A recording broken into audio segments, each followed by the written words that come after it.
గంగమ్మ జాతరలో పొట్టేళ్ల తలకాయలు కోసినట్టు రప్ప రప్ప రప్ప రప్ప ఏంది రప రప రప రప నరికేస్తాం. అదో పోస్టరా? సినిమా డైలాగులు పెట్టినా కూడా తప్పేనా? అసలు డెమోక్రసీలో ఉన్నామా, డెమోక్రసీలో లేమా స్వామి మనం? ఇది నాకు అర్థం కాదన్నా. టీడీపీని రప రప కోసేస్తానని కూడా అంటున్నాడని కూడా సంతోషపడదాం. నిజంగానే బాధ ఉంటారేమో కదా వాళ్ళకు కూడా. ఆయన ఆక్రోశం చూపిస్తూ ఏమన్నాడు, ఏ జాతరలో? గంగమ్మ జాతరలో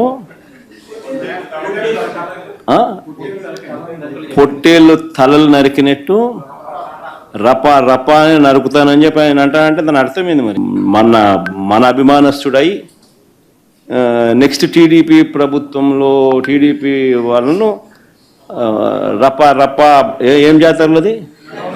గంగమ్మ జాతరలో ఏం పొట్టేలు తలలు నరికినట్ట రప రప నరుకుతాను. మంచిది కదా.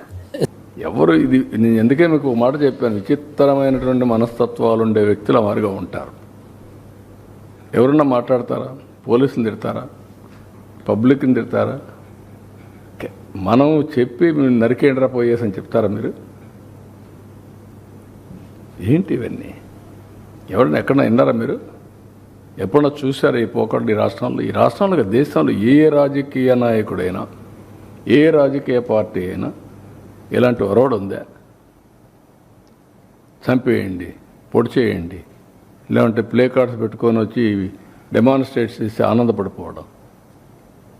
ఎక్కడికి పోతున్నాం? దాన్ని చూసి ఏం నేర్పిస్తున్నాం మన సమాజంలో? చాలా ప్రమాదం ఇవన్నీ.